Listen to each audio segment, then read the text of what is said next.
Welcome to TrailManners, the podcast so dedicated to mountain trails and running that they broadcast out of a 78 Volkswagen bus in the mountains. Who does that? Eric and Joel are your hosts and will bring you the trail life as you may have not heard it before. You hear about everything from gear reviews, nutrition to keep you upright and moving forward, and they'll even bring guests into the bus for conversations that you won't hear anywhere else. It's time for some running adventures on a higher elevation. The old 78 Volkswagen bus is fired up and headed to the mountains. Here are your hosts for TrailManners, proudly representing the 801 with their passion and love for the trails, Eric Manning and Joel Hatch. Hello and welcome to the TrailManners podcast, episode number 13. If this is your first time listening, then thanks for coming. The TrailManners podcast is produced every week for your enjoyment, and show notes are found at trailmanners.com. Come back often, and please feel free to add the podcast to your favorite RSS feed or iTunes.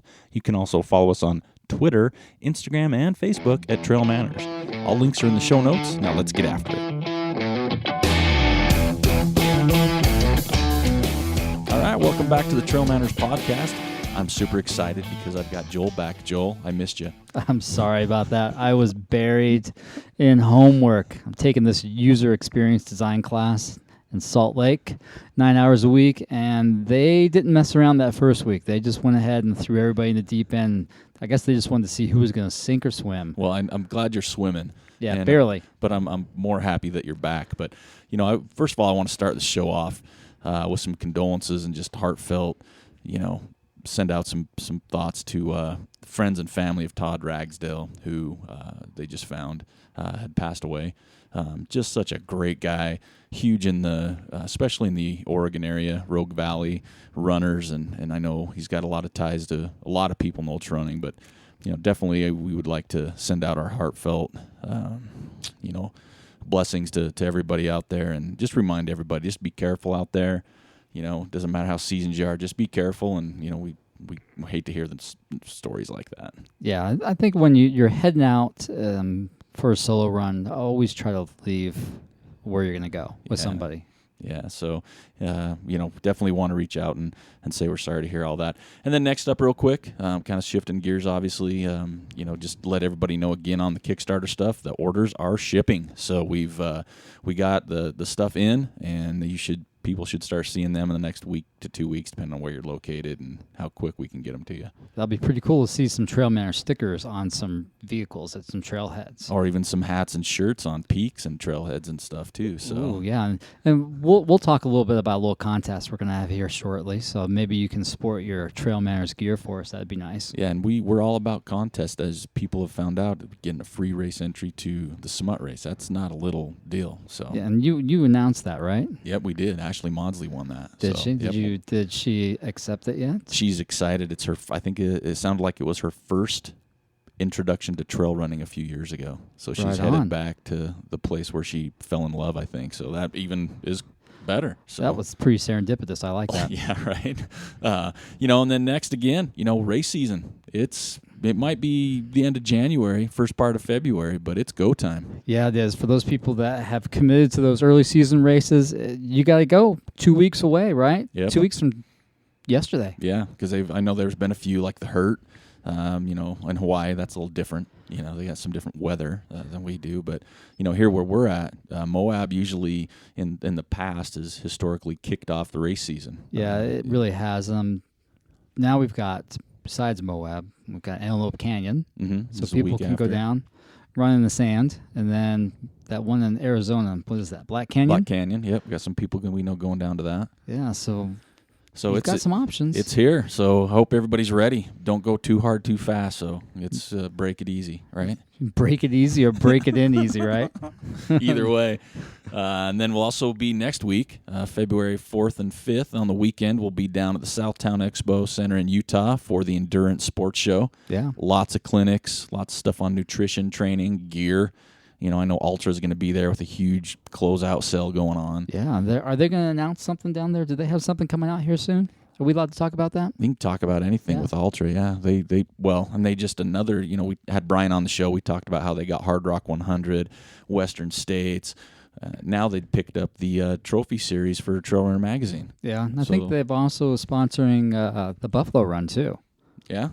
I'm pretty sure they are. Yeah, well, that wouldn't surprise me. Yeah. As much as they're coming out. But yeah, they've got their gear hitting this week. They got their apparel line. Yeah, we were just flipping through the magazine. Their apparel line looks pretty nice. It does. It It's looks pretty really tight. good. And they got some nice models in their catalog, as we saw that too.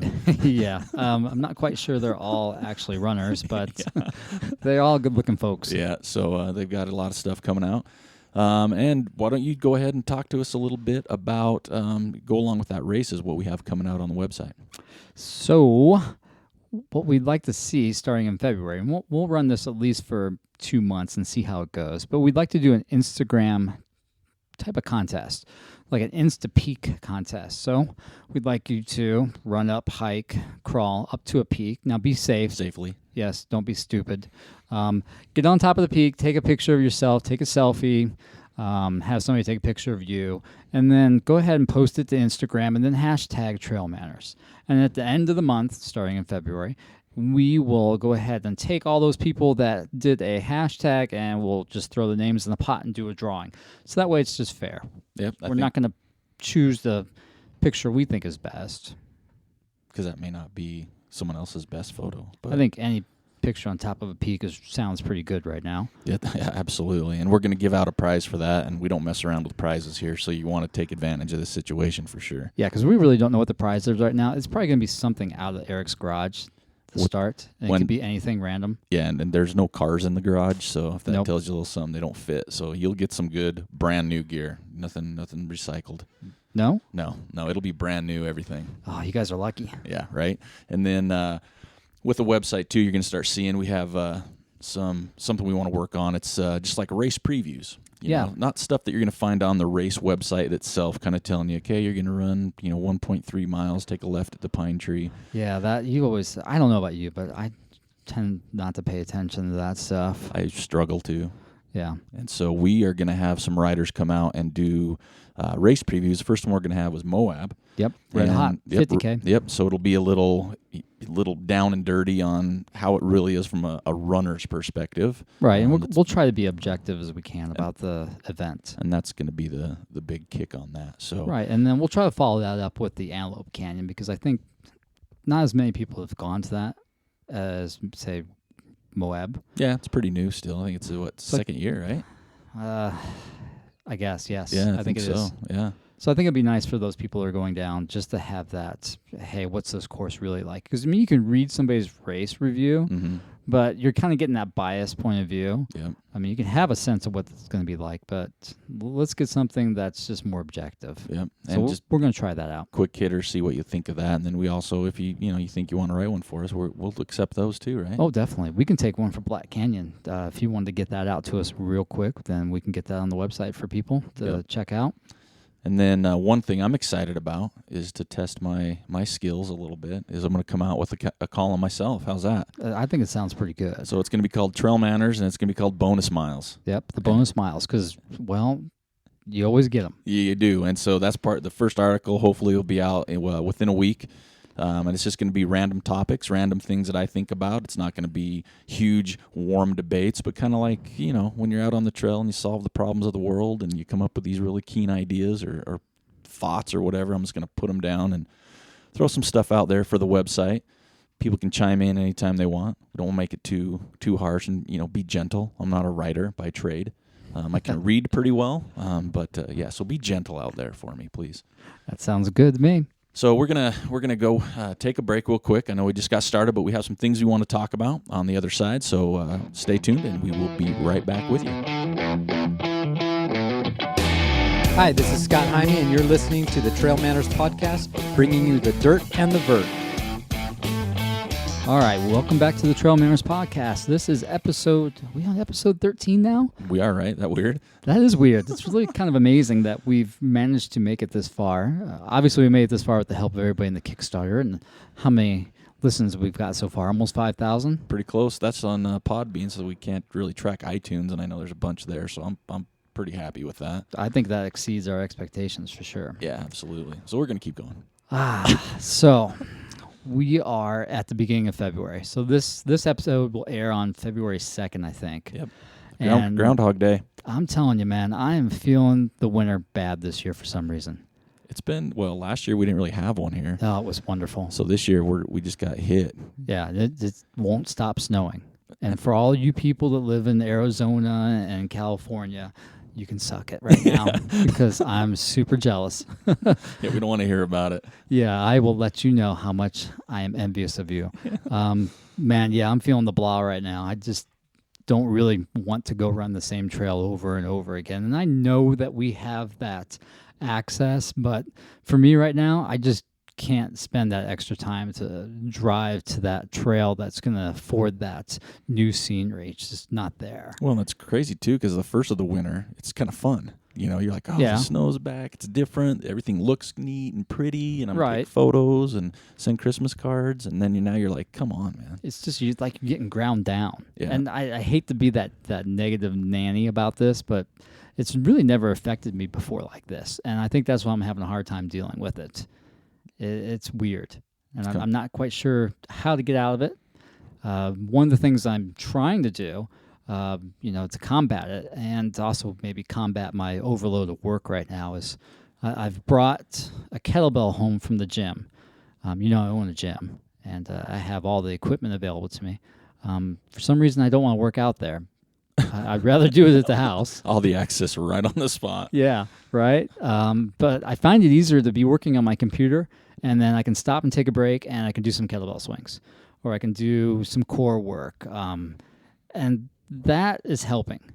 And I think that, besides helping me, it helps all the runners to do a little bit of maintenance work during the winter. Break it up a little bit. Yeah, I mean, if you're going to do maintenance work, you got to do something that's going to help your running, right? It needs to assist what you're going to do outside.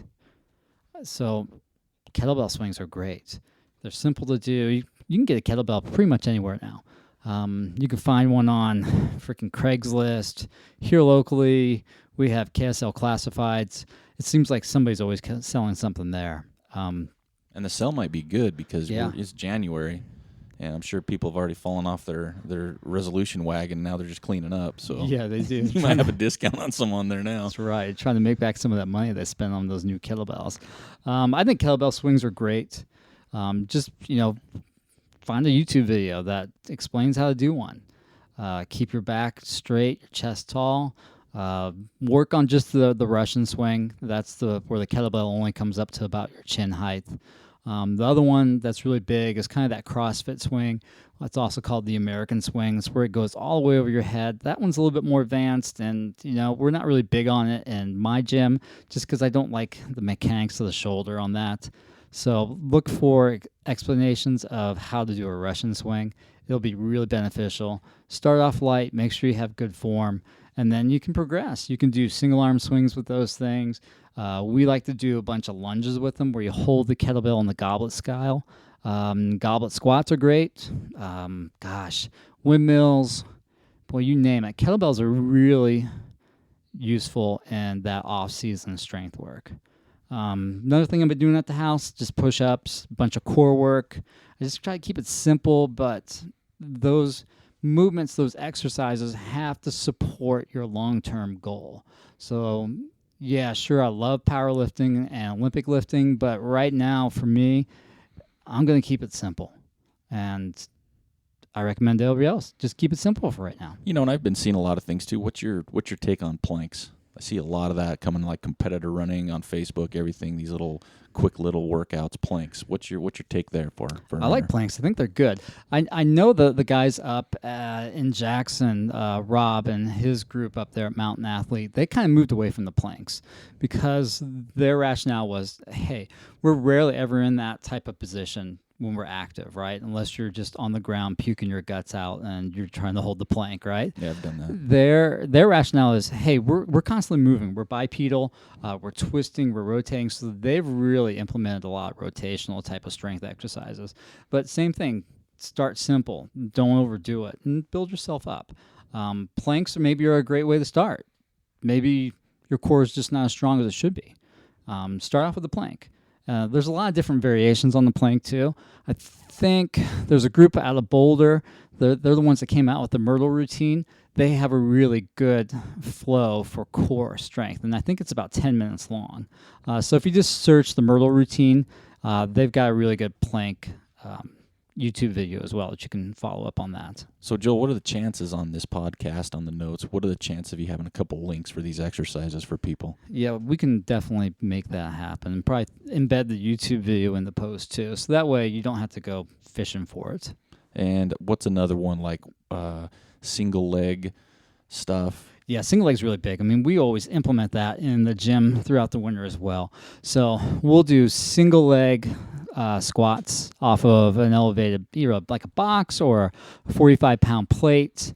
So that way you can isolate one side, and you'll find out real quickly what side's stronger than the other. And we're trying to reduce the asymmetry. Never ever going to be perfect. I mean, nature doesn't have that symmetry, and our bodies don't either. It's just the nature of us. So we do a bunch of single leg work. We'll do we call it a single leg lunge, where your back leg is elevated on a box or on like a TRX type of thing. Yeah. I mean, that really that does it right there, man.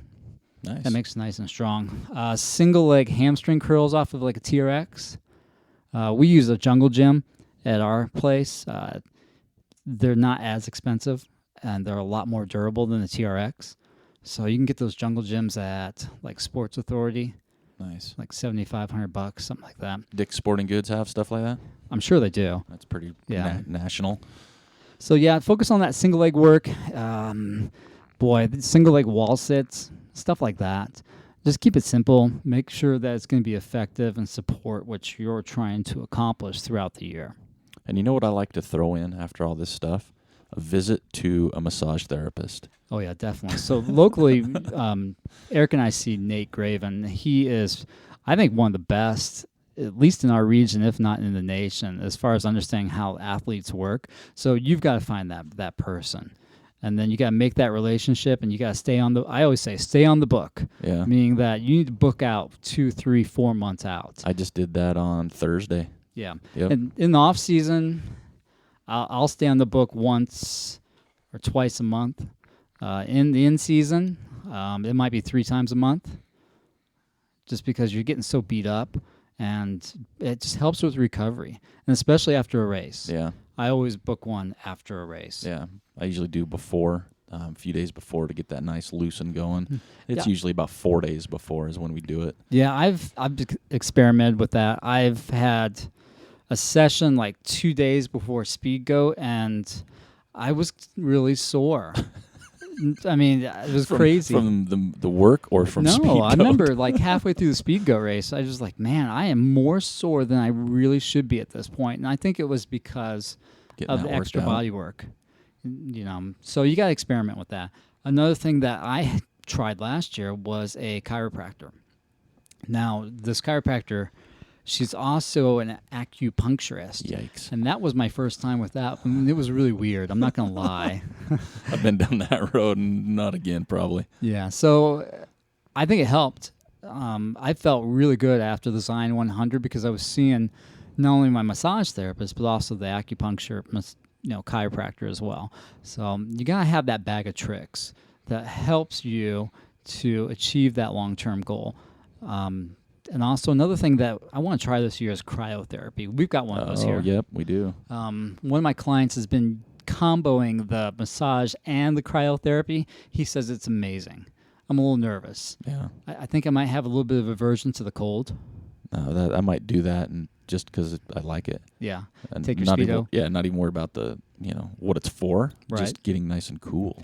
Yeah, I'm a little nervous about that. So maybe we should podcast that. That'd be fun. Yeah, that'd be fun. We'd have to beep out some stuff. There'd be some screaming. Yep. I'd be giggling because I really enjoy the cold stuff. But that'd be a really good one to come through on. Is that cryo? Maybe we should do that.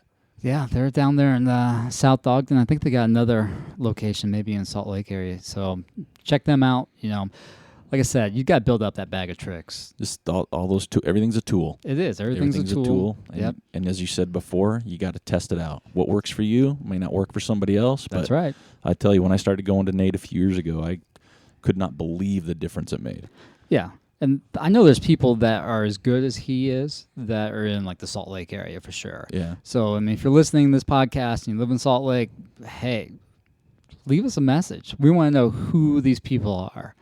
If you live somewhere else, Boulder, Fort Collins, somewhere in Cali, and you got that person and you don't mind sharing, and I know that sometimes you're afraid to share. Yep. Because this is your guy, right? And you don't want anybody else going to your guy because... Takes up more spots, too. It does, It's right? harder to get in. That's why you got to stay on the book. That's right. Stay on the book. Yeah, so, I've been kind of poo-pooing the winter this year and just trying to fight through it and struggle through it, and it's just been, compounded with the extra classwork, and then I am full to the gill with web design work now, which is cool, but it's making that time. And, well, the one thing that had to go was running, and I haven't run for like 9 days, and I'm really grouchy right now. Wow. I'm surprised you're not crankier. Well, I'm putting on a brave face right now. Well, that's good, but I'm just happy you're back. I got to tell you, talking to myself, that's not. I do enough of that. Yeah. I don't need other people to hear that conversation. Well, you have to be kind of rational when you talk about, right? That's exactly. You do this show and you're like, oh my gosh, this has to actually make sense. I had recorded a few times. I'm not gonna lie. Yeah, would you say like 5 hours for 15 minutes? It was ridiculous, but I don't like the microphone thing. And when you're editing your own voice, it's like, is that really me? Come on. Well, it's just crazy because you have like one of the best radio voice, and I've been listening to this. When I go down to the class in Salt Lake, I've been listening to a podcast called The Minimalist, and one of the hosts he's got the greatest radio voice. But he said the same thing. He goes, I can't stand my voice. I'm like, dude, if I had your voice, I'd be like in heaven. Well, I'm just glad you're back, and it's a lot better. And I'm real excited since we've already, and we're not going to say who because it's going to have to be a surprise, but we got some guests on the docket coming up that'll be a lot of fun. Yeah. And a lot of education stuff. Yeah, for sure. We haven't had anybody on education-wise in a while. Yeah, just Robert, I think, was... like our first really big one. Yeah, and that went really well. It did, he just... Boy, we could probably do another 2 or 3 shows with him. He knows so much. And now we're going to come at it with a different angle. Yeah, which is way cool. Yeah, so it's going to be like the other end of the spectrum. We got somebody in March that's also going to come in and talk to us about nutrition. She's a bad mamma jamma. I'm telling you. She is a rock star in my eyes. So I'm looking forward to that as well. The other thing kind of getting away from that, the other thing that I've been seeing a lot of now, I think it's because people are starting to get out more, the weather, the lighting and everything, lights changing, but lighting, what to wear. A lot of people are asking, what do you wear? There's so much now out on the market than there's ever been before. You've got headlamps. You've got waist belts with lights. Some people still carry a little flashlight. They better. Do. Some people have the light that's on their hydration vest. Yep. And then now like that chest one. Yeah, the chest one. And then you've got do I want one with batteries? Do I want the AAA version? Do I want to be able to charge it with a USB? And there's a lot of questions going out there, and God, you think about it, and I looked at my arsenal, and I've got a little bit of everything. Yeah, I do too. So I've got the headlamp, I got the flashlight, I got the waist belt, I got the replaceable batteries, and I got the rechargeable batteries. And when I get down to it, I don't know if I have a favorite, but I know I have a go-to. Yeah, I've kind of got the same problem. I've got too many in the garage right now. Most of them are those little Tika lights. Oh, from Petzl. Yeah, it's not that I'm like loyal to Petzl. It's just I think those were the cheapest ones. Yeah. And it seemed like every time like 100 miler came around, I always felt like I had to buy a new one just to have that emergency one around. And then also, my little boy would always grab one and somehow he would break it. It'd disappear. Yeah, disappear. And so that's why, I'd always go out and buy the cheapest one. But I do have this winter, my go-to one has been that Now. Oh, from Petzl, yeah. That thing's been awesome. Once I figured it out, I'm not a tech guy, but once I figured it out, that's been my go-to. Yeah, you have to download that software, and then you have to actually understand what you're doing in there because there's 2 or 3 different settings that you can program. The brightest setting out of the box only lasts like an hour or so. Yeah. But you can tweak that a little bit where your brightest setting lasts for 2 hours, which I think that's what most people's go-to run is, between 6 and 10 miles. That will cover that. And you're going to have this great light. It is a little bit heavy on the backside, but I've gotten used to it. Yeah. I'm not complaining about that anymore.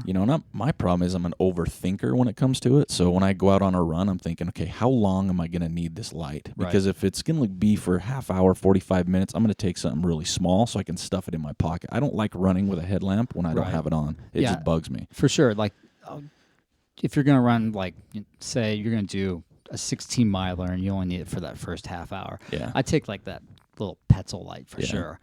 Unless you have the 600. Yeah. If you've got the Lumen 600. Strap that to your waist. Oh, my gosh. I made that mistake once. You had the 600 on, and I had my little headlamp on. I shouldn't even have had it on. Yeah. It was crazy. I love that. I love that Lumen 600. I know a lot of people are looking at it and go, that's a lot of money to spend for a light. But come on. How long? You're going to use it. You're going to use it, and I think it's going to last you a long time. It's going to last you a long time. It's rechargeable, and that charge lasts for at least a solid 2 weeks, I think. Yeah, and I've done that easily because we've gone on the runs in the morning where you go 7 miles-ish, 3-4 times that by 2, still no charge. Yeah, that thing was pretty awesome. I need to get a hold of one of those. That was that plus that big boy Petzl. Boy, you're going to see everything. You won't have a problem. Not one bit. That might be a nice combo for a 100-miler for the first part of the night. But yeah, we'd like to hear what you guys use out there. I know there's again there's so many brands, and I've seen guys with come from stuff from Walmart. 'Cause it's like I paid $7. I don't need something. Yeah. Hey, great, good. It still works. Yeah, it still works. So you can really use anything. We're not partial. We just mentioned a few different models there, but oh yeah, I've used the Black Diamond stuff too, and it works just fine. Yeah, it does. It does for sure. And the hand holding a little flashlight, I've done that a few times. I've tried that. I can't do it. I've done that a few times, and I didn't mind it. It's just getting used to it, I think, was with my problem, because when I'd swing, it was kind of nice to point it somewhere, know exactly where I was going. But again, it's more things I had to think about. True. I think that you get that problem too with the waist belt, that 600. You had to get used to the bounce at first. Yeah. And then you also had to get used to, if you turned your head, there was no light. Yeah, that scared me the first time I did it. Because you look up in the woods and you're like, oh my gosh. What's that noise? And you turn, it's still black. It's like pitch black, and there's some deer up there stalking you. And when you're trying to tie your shoe, you can get in some pretty weird positions, and I'm not a yoga guy, but trying to tie your shoe with a light on your belly button's a little tough too. Yeah, it takes some getting used to, but I think that you would like that. They also, so Ultra Aspire makes that 600. They make a 170. Now, Eric tried the 170, and I'm not bad-mouthing them, but don't waste your money on the 170. If you were going to walk, Yeah, if you're just walking around your neighborhood, it's great. Yeah, my wife walks on, takes a dog out, goes around the trail. It's perfect. You don't have anything in your hands. Yep. You're holding a leash. You got your coffee, whatever. It's perfect. But if you're going to run, it's not the right one for you. Definitely not. It has its place, just not on the trail. Yeah. 600 will get you there for sure, or your other options. So. Yep. So we're gonna cover a couple more things here real quick. One thing I want to talk about, and I'm gonna just chuck this out there because I think it's kind of funny, because I had a conversation the other day with a guy, and this is where we take your feedback. So I know you're listening to our show. Somebody is. So 2016 is a month down. Okay. Yep. So January's done. It's gone. By the time this show airs, it'll be gone. It is done. So how many people out there are still on track for their, whatever you want to call it, your resolution, your game plan, your this is what I'm going to do, your 2016 dream, whatever it is? Are you still on it? Because I'm not. I'm going to say, if we're talking trail runners, 25%. Think so? Yeah, I think that if you're talking general population, 5% or less. Trail runners, I think the one I hear about the most is consecutive running days. Yeah, which is, I don't know. I mean, if you're only going to do it for a month, that's fine. But doing it long term is just nonsense. I don't, and it's great if you have those goals. I don't understand, because a lot of it's like, well, I did 3 miles today. I did 2 miles today, and that's great. I mean, you have a goal, go for it. I like that. You know, it's mental too. Yeah, for a month, that's fine. Yeah. But if you're looking to do it for a whole year, I don't know. I think that injury bug's just going to come up and bite you. And the other thing is, I drive by a new gym opened up out here, and I drive by it. Which one's that? Vasa. Oh, yeah, that looks nice. Yeah, and I even at Gold's Gym's even another one on the way to work in the morning. But I have absolutely noticed the morning crowd has thinned out considerably. Yeah, that always happens on those big commercial gyms. They sell a whole bunch of memberships, and people are just gung-ho for the first 2 weeks, and their attendance plummets. And I have some guys I work with, and they tell me all the time, like, I don't even hit my gym in January. Like, near the end of January, I'll go back, but I let the crowds go away, and then I hit back to my routine. And that's a lot of what the veteran, the hardcore guys do, or people. Dedicated people. Yeah, people do. So, but yeah, tell us what your goals or your resolutions are for the year. Are you still on it? Did it not work out for you? Why not?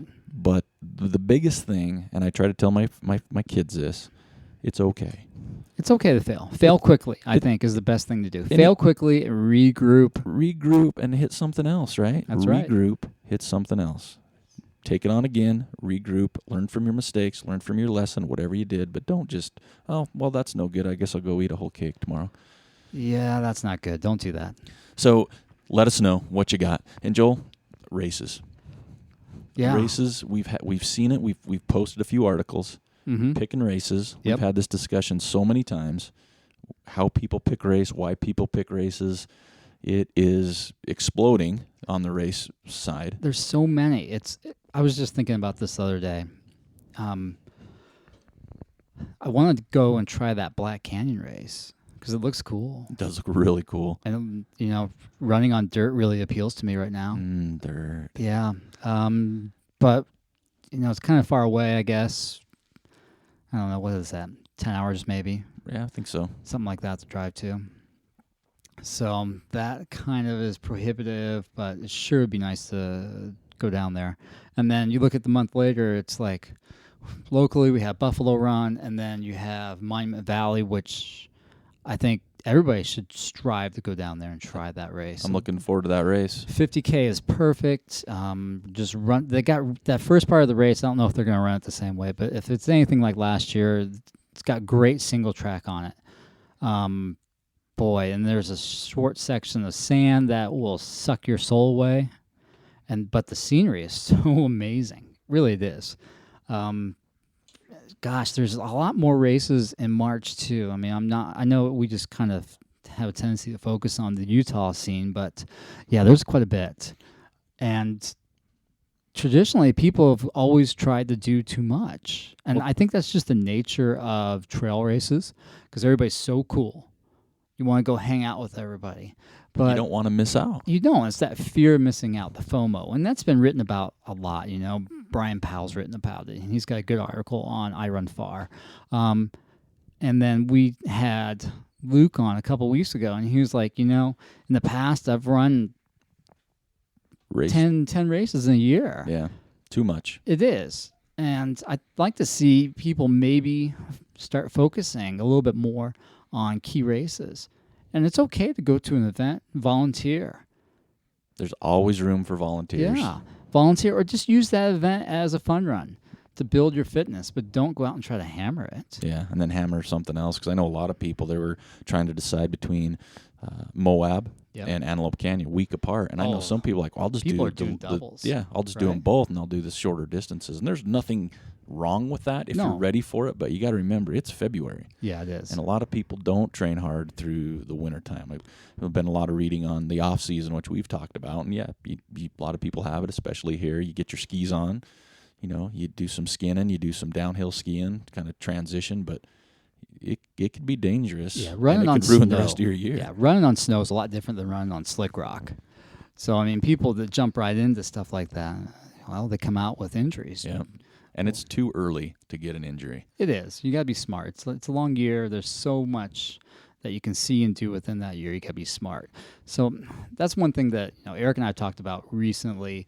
We've been inspired maybe a little bit by our conversations with Luke and just some internal conversations. Don't shoot for everything.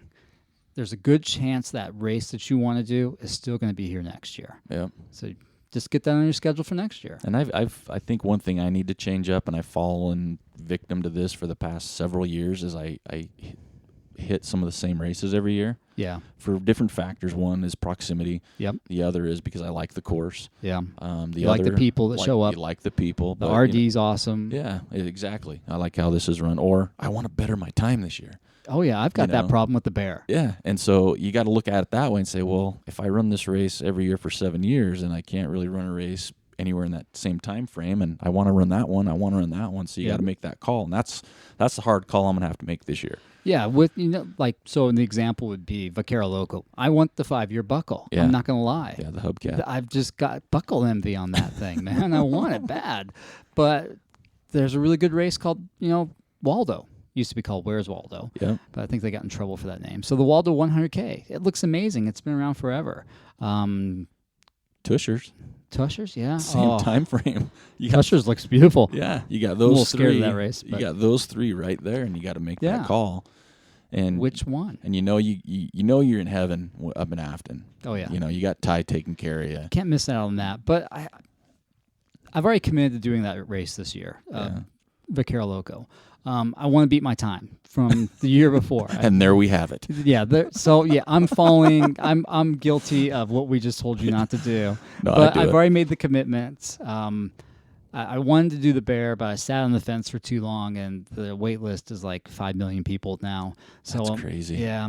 So I had to figure out that fall 100. And? Because I want to have that qualifier for Hard Rock. Yeah, everybody needs it. Right? Everybody does, which is just crazy. But I still don't have a race. You don't have your fall 100? I know, right? I haven't signed up for it yet. It was going to be between that one Steamboat, the Run Rabbit Run, and I think it's Mugion. Oh, yeah. Mugion, something like that. It's down in Arizona. That course looks way cool. I'd like to go do that eventually, too. Yeah. The Steamboat race, the course doesn't look terribly inviting to me. Yeah. Just like it feels like it's just looking at it, looks like it's a forced course to me. I'm never terribly, we've had lots of talks about courses that are forced. I don't know. The Zion 100's forced too, just to get the mileage. It does flow pretty good, so I don't know. I'm going to probably try to get in the Steamboat race if I can. Well, you hear that out there. Joel is looking for a Hard Rock qualifier in the fall. So shoot him what you think he should do. Yeah, Steamboat or Arizona. Those are the two I'm trying to choose from right now. But you know what? I might be locked out of both of those when I go to sign up next week. Yeah, because they might be full already.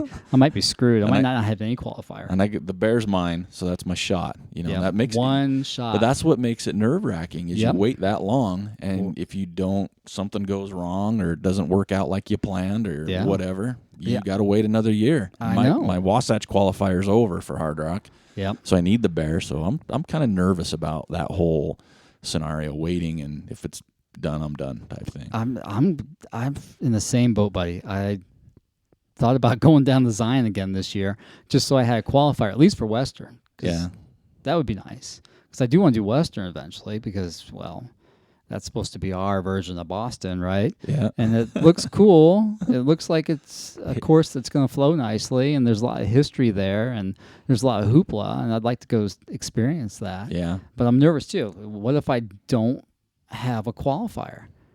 Then I'm sitting on the sidelines, that fear of missing out. Yep, again, because that's a whole year. Yeah, it is. That's different, too, so that's that fear of missing out. So we're covering them all. Fear of missing out, beating your time, everything else. That's right.